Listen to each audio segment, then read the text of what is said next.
Ordinarily, when I start a video essay, I would begin by telling you that if you're not already subscribed to my channel, do so now, but it's going to be a little bit different with this one. If you're not already subscribed to the Black Authorities YouTube channel, do so now. Dr. John Henrik Clarke said that one of the biggest problems with the African, not just in the US, but around the world, is that he sits around waiting for somebody else to do things for him. Well, you can tell with Jason Black, he's not waiting for anyone to tell him what to do. He's not asking for permission. He's not taking some sort of opinion poll. And he's not waiting to see if somebody prompts him to do something. You see, when you're in a war, you don't sit around waiting to see what's going to happen. You make things happen. Everybody knows that reparations and the anti-black war that is ongoing and been going on for half a millennium now, everybody knows that these are the important things in our lives. But in order to make it front of mind, we have to do that. The white supremacists are not going to tear down white supremacy. They're not going to do that. We have to do that. And part of that process is putting the bad guys on the defensive and keeping the bastards there. Now, you got a whole bunch of Negroes in New York City. You throw a rock and you'll find about 10 or 20 of them who claim to be they got all that money, and yet you haven't seen any of them doing what Jason Black has just done. You have not seen any of those Negroes in New York deciding just to do something like putting up billboards, and billboards are not cheap, especially in New York City. If we want something to be front of mind, if we want something to be an issue, we have to make it an issue. No one's going to do it for us. There are no reinforcements coming. There are no good white liberals who are going to be doing this. You want to know why? Because the good white liberal is simply looking for a cause that he can use as a springboard to his own interests. That's the reason why you start off talking about Black Lives Matter, and next thing you know, 5 seconds later, it becomes Black Trans Lives Matter. LGBT activists have been just running the boards in court. But you haven't seen any of them who have decided that after they win some courtroom victory to get in front of the cameras and say, well, we need to make sure that black people are taken care of. They don't get in front of the cameras and cheerlead for us. When they're in front of the cameras, it's a straight LGBT line. With the immigrants, which usually are Hispanic, they're not out front of the cameras or anywhere else talking about what black people need. It's just a straightforward Latino immigrant line. That's it. The only people talking about a black, brown, anything are black folks, clearly a number of them who are looking for interracial sexual access. If you're not going to be asking for permission for your power, then what you also don't do is you don't do weak gestures. You got to be in the bad guys' faces. This is the time for bold action. Now, Jason's in Louisiana, but he made his statement in New York. You want to know why? Because we're all facing the exact same enemy nationwide. And Jason understands that every victory fuels the next victory. But there's not going to be a next victory unless you are working to win it. Now, the bad guys, they've got massive resources. They ought to. They stole it from us. But what the hell are we going to do about it? What are you going to do about it? Well, what you don't do is you don't sit back and ask silly questions when people are sitting there going, well, what are we supposed to do? Well, first of all, you already know what to do. You're familiar with the basic package. You're familiar with the base message at this point. You ought to be.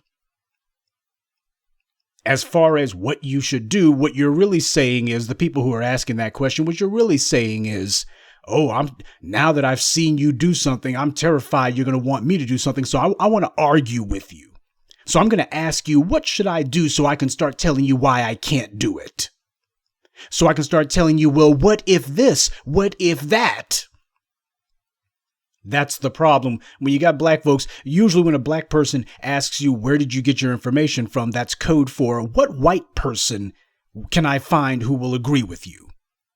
And when black people are asking, well, what should we do? That's code for, I'm terrified that you're going to expect me to do something that will require time from me, or worse, might require money from me. Or worst of all, the worst of all possible worlds requires both. All these scared Negroes who are scared of doing work, who are scared of actually having to come out of pocket for something, these guys are not built for black empowerment.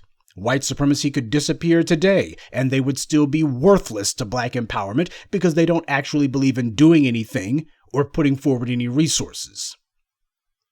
So these are black folks. Just understand, when you see black folks who are pretending not to know what they ought to do, who are seeing things like this and still acting as if, well, I don't know what to do. What should I? Someone needs to tell me what to do. That's a black person who is not going to do a damn thing.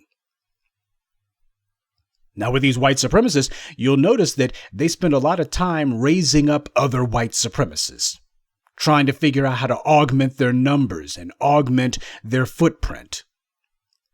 And that kind of thing, that kind of outreach is very important to them. That's an expression of core philosophy on their part.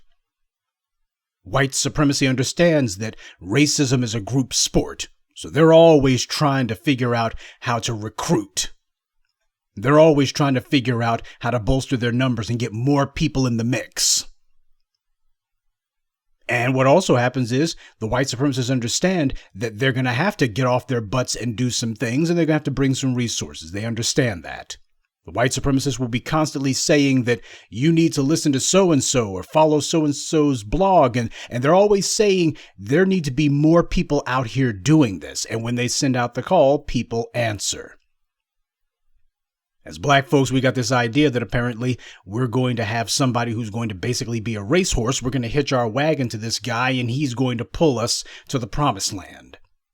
That doesn't work. The only thing that you wind up doing is you make a target out of your would-be workhorse and you don't go anywhere and you sit there waiting. When this year began, I told you that 2020 was going to be a pivotal year for a number of reasons. As you can see, the ancestors are working heavy this year. But this is a call to action. This is not going to be something that's going to be handed to you. Events must be driven by you. You got to be the one driving the events. Now, all of us like to say that reparations and tangibles are important to us. But I know it's important to you by how much time you spend on it and how much of your money you put behind it. That's how I know it's truly important to you. Jason cannot do this alone, nor should he.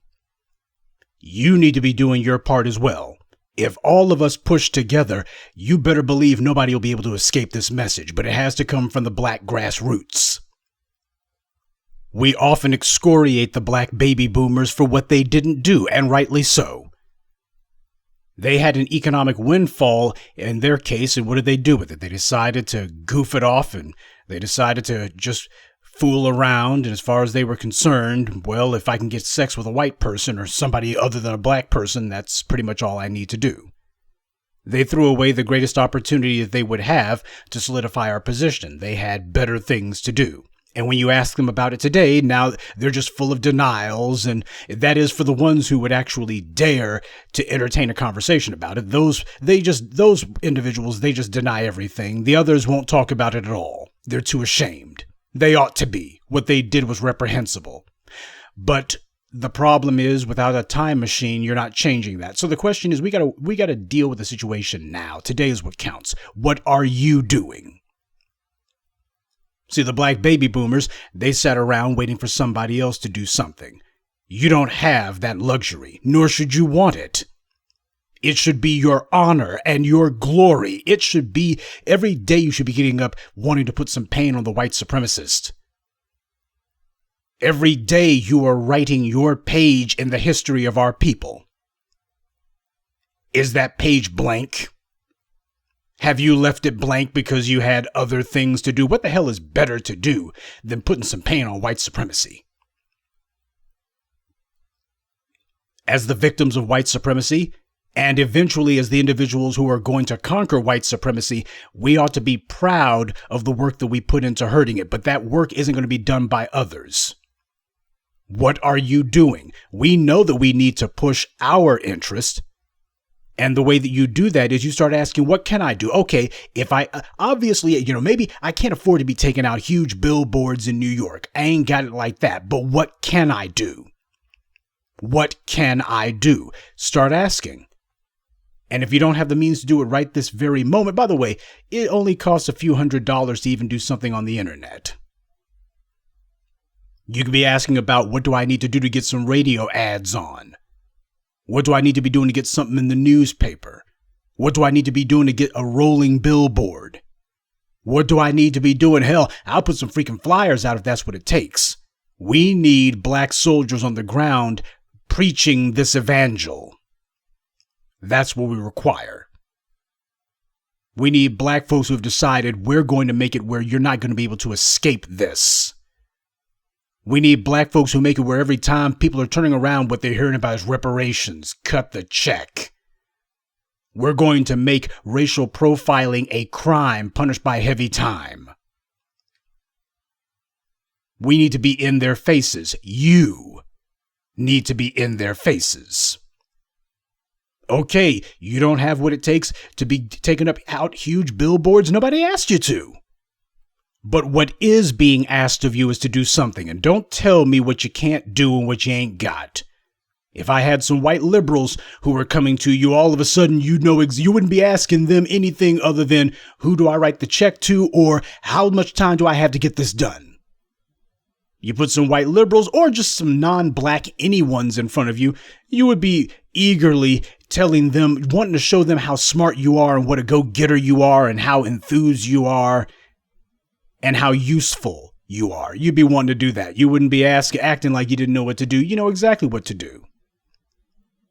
Got a lot of black folks who talk about how much money they got. They talk about what kind of businesses that they've worked at. Oh, I'm a business person. And, I make this much money. Or at least they make it sound as if they're just balling out of control. And you're sitting here asking, well, gee, if we got all these black folks who are just got it like that, and all these black folks who apparently know so much about business and know so much about media, and they know so much about politics, and they know so much about getting things done, how come we're not getting anything done and we happen to be the poorest people in the country? Someone's lying here. Or rather, somebody is not doing something here. All of us have to put our shoulder to the wheel. Because you see, right now, you better believe there have been some white supremacists in New York who have been talking to other white supremacists in LA about what they just saw the black grassroots pull in their own front yard. And you know what they're doing? What they're doing is they're hunkering down right now. They don't know if this is going to be just a blip on the radar or if this is going to be the next thing. Is this what comes next? The Democrats are not going to make reparations an issue. They're trying to bury it. The white media is not going to make reparations an issue. They're trying to redefine it so they can deflect and distract and derail it. At this point right now, they're trying to give themselves permission to change the subject. Oh, let's talk about COVID-19. Let's talk about Donald Trump. Let's talk about the man on the moon. But what we're not talking about is tangibles for black people, because they want to make sure that the project to strangle the former slaves out of existence, to suffocate us out of existence, to economically strangle us to death, which is the most common form of genocide, by the way, resource deprivation. They want to make sure that that project continues apace. Whether or not they are successful will depend entirely on what we do. Those of you, especially those who have children, you ought to be proud of the idea that at this critical moment, you get to do something, and that something needs to be in your area.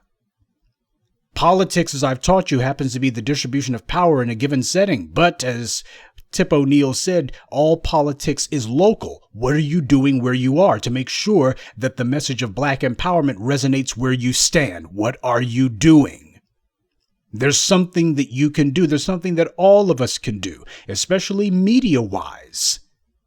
If black folks really want to do something, they usually do. We see too many Negroes with custom rims on their cars, and they got custom paint jobs, and they got all this money to be goofing off. But when it comes time to push for your tangibles and make a statement and make it very clear, wherever you go, if no one else is going to do it, at least where I am, this is going to happen. All of a sudden, crickets. Dr. William Mackey, near the end of his life in the late 90s, he was pointing out that the black baby boomers were not doing anything. What a surprise. And I remember there was a video posted on YouTube, I forget which one, but he was clearly despondent. The man was clearly disappointed, crestfallen, whatever word you want to use. He understood that basically the black baby boomers were not the generation who were going to do anything. They weren't going to lift a finger, weren't going to make any moves. And he was pointing out that white supremacy was strangling us out of existence. And black people apparently were content to let it happen. They couldn't even be bothered to speak up in their own defense or move in their own interest. And he said that people like Dr. Clark and Dr. Ben and himself and a number of others, they have been trying for the longest time to hopefully elevate the mentality of the black baby boomers. They were trying to do what they could to get black people motivated and moving. History was not there for psychological masturbation. It was there so we could understand the situation that we're in and move to get out of it. And yet you had black folks who decided they had other things to do. And he said, don't you know that it'll probably be another 20 years before things get moving again, if they get moving at all? And that dovetailed perfectly with what Dr. John Henrik Clarke had been saying years earlier, that revolts and revolutions on average usually take between 10 and 20 years to build momentum. The white supremacists certainly understand that reality.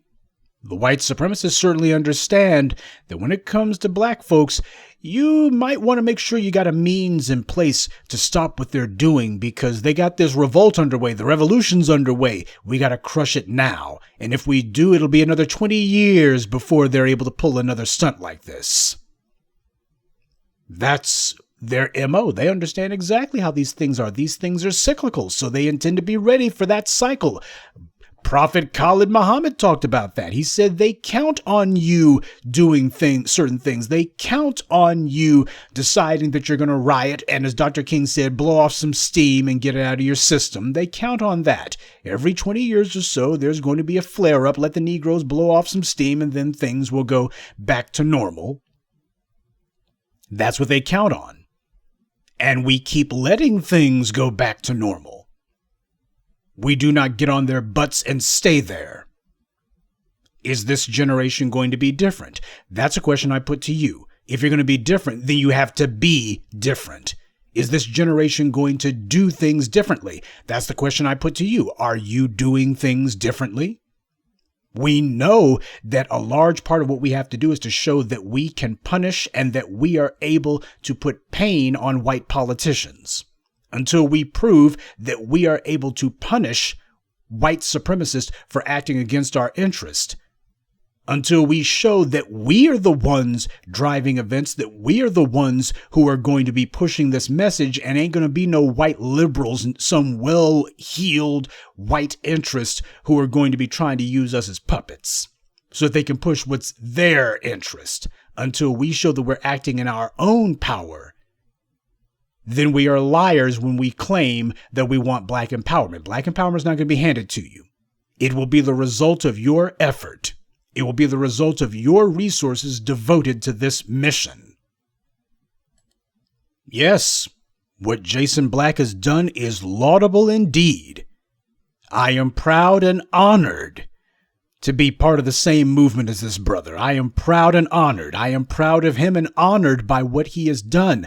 But this cannot just be the work of one man. There are too many black folks out there who have the resources and they've got enough motivation. A lot of black folks we're good for grinding our teeth about things. We're good for being angry about things. We're good for being righteously indignant about things. What we haven't been so good for is then giving a substantive and aggressive response to this systematic abuse, to this systematic oppression. We're not good for the part about responding to it, other than to say that some white politician or some hopefully well-to-do black person will do it. Let me tell you something. We don't need, nor do we want, any of these black actors and athletes and entertainers. We do not want them on the squad. You want to know why? It's because these guys are far too easy to get taken off course, and truth be told, they're simply going to stick to what is mostly a white liberal line. They'll only go as far as a white liberal would go, which means they're not doing anything at all.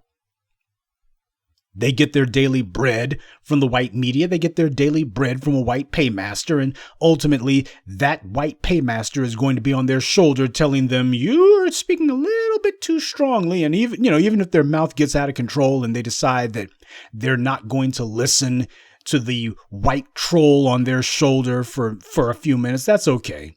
All that'll happen is they'll have their white agent, white manager, white publicist, white PR person, or a good white friend who will tell them, what you said was a little bit on the nose there, and you must. I understand that you're not a racist.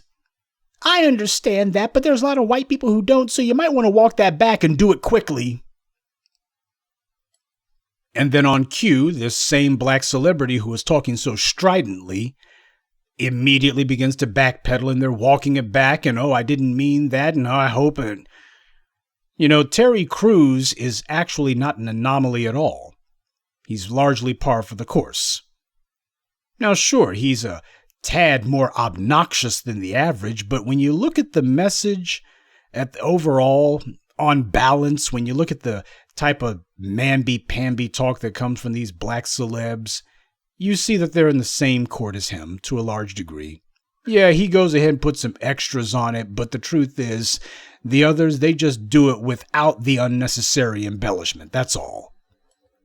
For over a decade now, the black media has been doing the work of attempting to aggregate a critical mass of black people. Not just a critical mass of black people as far as listenership goes, but we're talking about trying to attract the ones who are actually going to get things done. And to a large degree, you guys have been awesome. Whenever there's been some sort of crowdfunding or whenever there's been some sort of effort that's been sent out, you guys have responded. You responded strongly, and that's good. But it's only a start. If black empowerment is what you think about 24/7, then as far as you're concerned, you don't give a damn if you got to stand on a soapbox in front of the courthouse. You're going to get the message out one way or the other.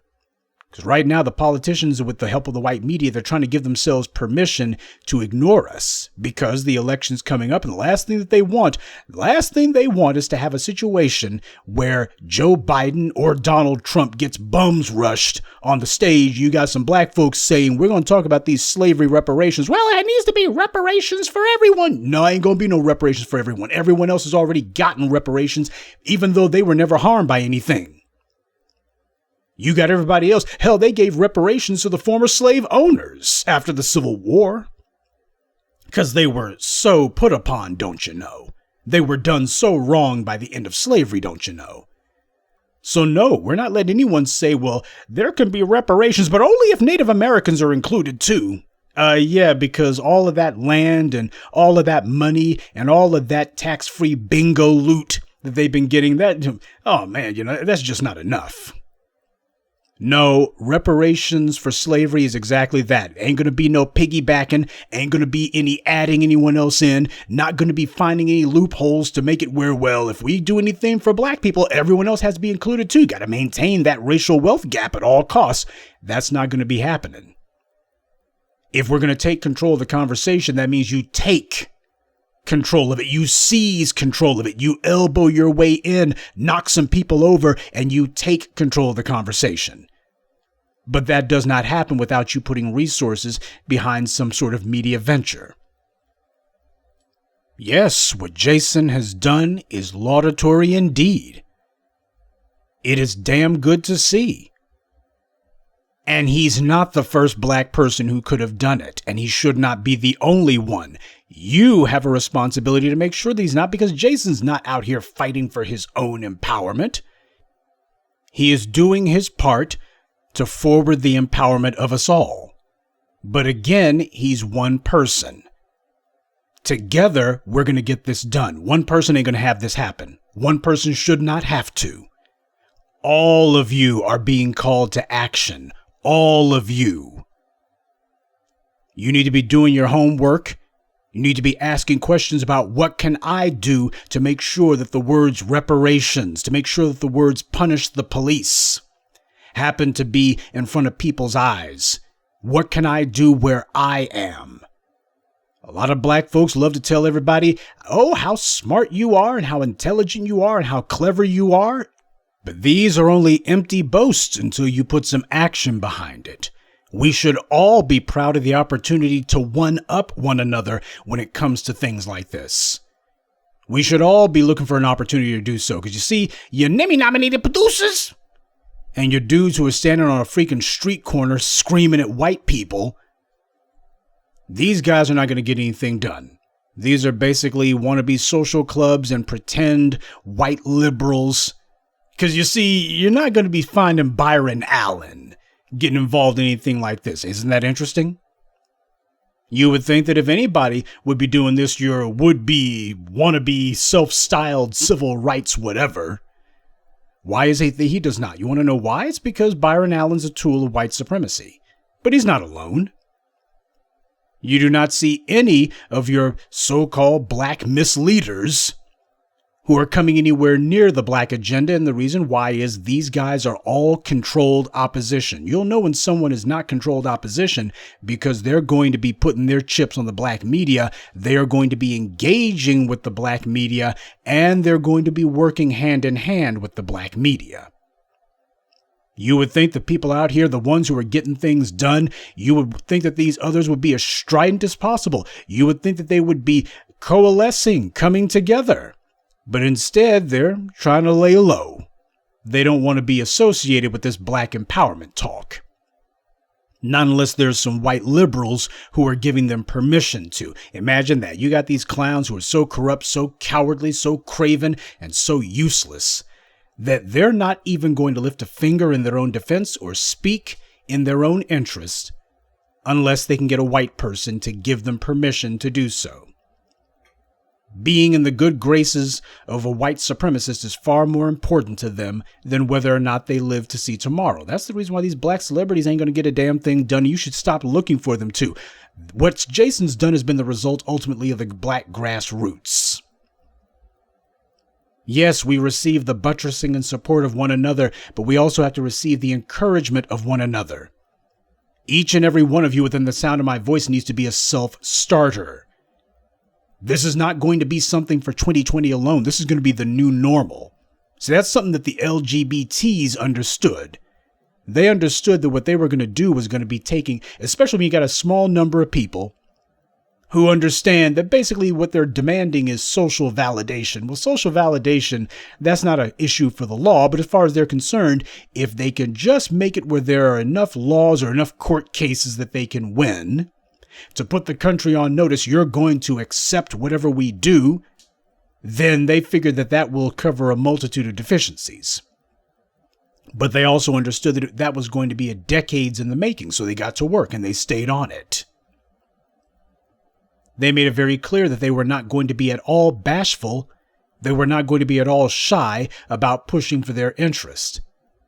And we saw how the LGBT lifestyle went from forbidden to something that was controversial to social acceptance. And you saw that transition happen very quickly. And you notice when it happened, it really got big steam during the 1980s. You would think that Ronald Reagan, the conservative right-wing 1980s, you would think that there would be a huge pushing back. But instead, what happened was they gained steam. You want to know why? It was because they were on code, but also because of the fact that they all understood they had to put their shoulder to the wheel and push together. You did not have LGBTs in Boston trying to ask anybody in San Francisco, what should we do? And the ones in New York weren't doing that either. They already knew what needed to be done. They understood what the message was that needed to be pushed. And every single one of them considered it to be a privilege and an honor to do their part. They weren't waiting for anyone to tell them what to do. And the same thing goes for the white supremacists. The white supremacists, they've spent decades not trying to take an opinion poll amongst themselves and say, well, what can we do that everyone would agree on? Or, well, we want to make sure that whatever we do that everyone's perfectly pleased. Like, no, forget about it. There's always going to be somebody who has some sort of criticism or quibble. But the point is, as long as you know what the message is, what the base message is, then you push that as hard as possible. You already know what needs to be done. And no one should be more cognizant of that fact, of that reality, than us. Even though the billboard says this election, the issue is reparations, just understand, that's the issue every election. And you shouldn't need anybody to tell you that. This is the issue for us every election. I've always told you that even if reparations were to be passed tomorrow, that doesn't have anything to do with tangibles. Reparations is simply under the umbrella of tangibles. Tangibles would be given to us and we would be deserving of it, and we should get tangibles even if slavery never happened. You're supposed to get tangibles from the society simply by benefit of the fact that you're a citizen. And that's exactly what elections in general are supposed to be about. Elections are about who gets what. Now, as we've been seeing the last month or so, there's one of two ways that this can go. Either the issue can be taken care of in a formal election as far as how the resources are divided, or what happens is there can be hell in the streets. But what is not going to happen is we're not going to be targeted for deprivation and for slaughter and for elimination, and then we're just going to be sitting on our hands. That ain't on the agenda. That ain't the business. And if people want to know why it is that so much hell is being raised, it's because the ballot doesn't work. And black people have accepted that reality. Oh, when are you black people going to stop all this hell raising in the streets? We'll stop as soon as the ballot starts working again. When the ballot starts working, that's when we'll decide that there'll be a little less hell raising, maybe. But the thing is, we are under no obligation whatsoever to allow a society to sleep peacefully when they're slaughtering us in the streets and black people are being murdered in their sleep like Breonna Taylor. When you got black folks being murdered in their own homes and you got the politicians pretending as if, oh, there's nothing we can do about it, that's not a society that should be allowed to sleep easy at night. That's not a society that should be allowed to have a moment's peace. As long as we're being killed with impunity, this society thinks it's going to be business as usual. Hell no, we're going to mess up the program. Damn right, we're going to make it where I would love to get back to the game. I know you would. And that's why I'm not going to let you. Oh my God, why don't these guys stop it with this? Well, we asked you to stop and you didn't. So it's time for you to see how it's like to live our lives. And we should not be bashful about this at all. If the situation is a crisis, you got to act like it's a crisis. If this is something that needs to be front of mind and has to be a priority, you got to act like it's a priority. If this is the single most important thing going on right now, you have to make it the single most important thing because nobody else is going to do it for you. So that's your homework assignment, family. You see what's going on here. Everyone has to put their shoulder to the wheel. You've got some cleverness, you happen to be intelligent, and you also should be very, very highly motivated. Find out what you can do to help do your part to put the issue of reparations and put the issue of the anti-black war on the map in people's faces where you are. And if you don't have what it takes to do it necessarily yourself, that's fine. You know full well you got plenty of other like-minded individuals. But the problem with black folks is too many of us, we're trying to find an out. We're trying to find an excuse, somebody who'll give us permission to not have to fight for our own survival. That's what too many black folks are looking for. They're looking for permission not to do anything. Well, I can't be asking nobody else for anything. Funny, that doesn't seem to stop all these non-black groups from doing that.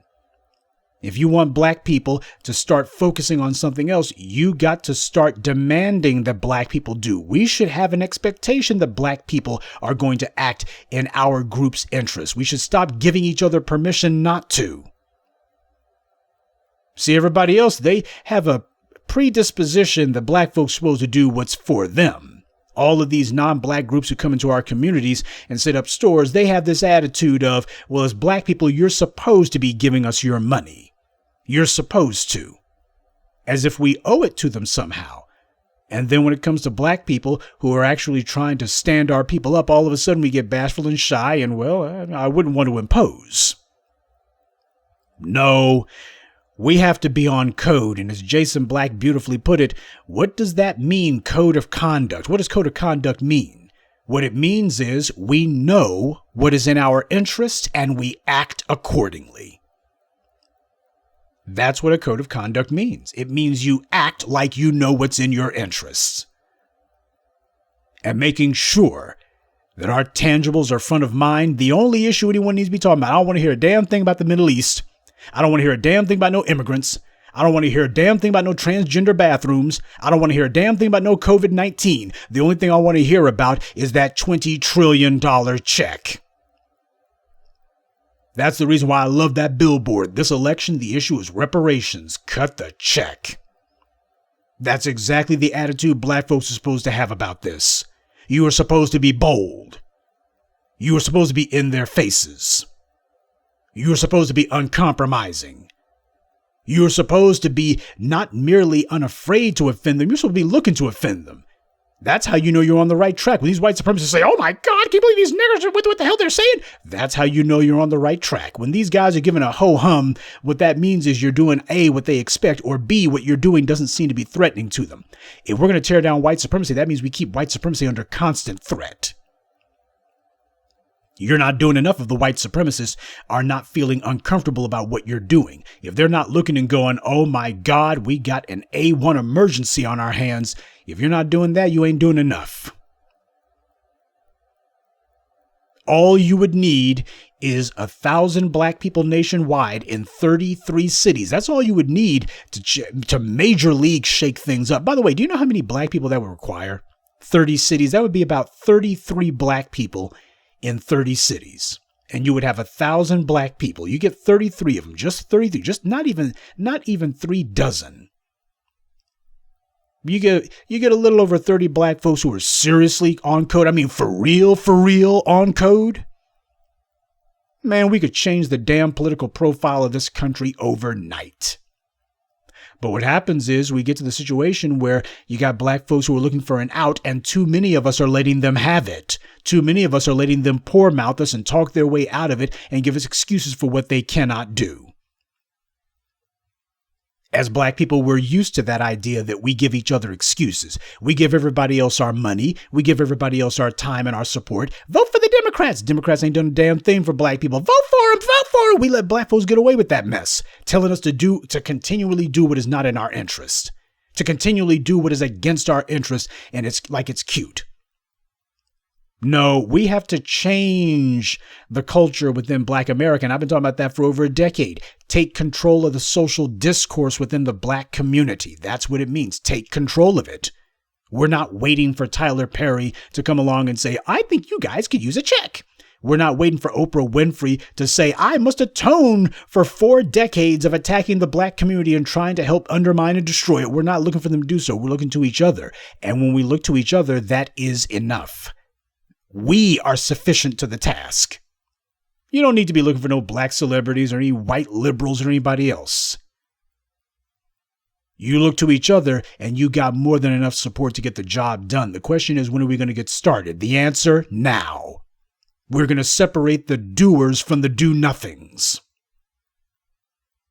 Oh, Professor Black Truth, you trying to take me away from my TV watching and my Xbox. I don't give a damn about taking you away from anything. If all you care about is the Real Housewives of Who Gives a Damn, or whether or not you can afford the PlayStation 5, you are not fit for survival and I don't want you around. You don't need to be here. You ain't cut out for this. Black empowerment is not for you.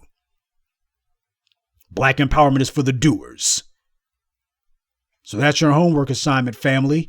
This is the year that we start making sure that reparations, our tangibles, are on the map nationwide. Start where you are. You don't need to ask what you need to do. You need to do something. You're familiar with the base message.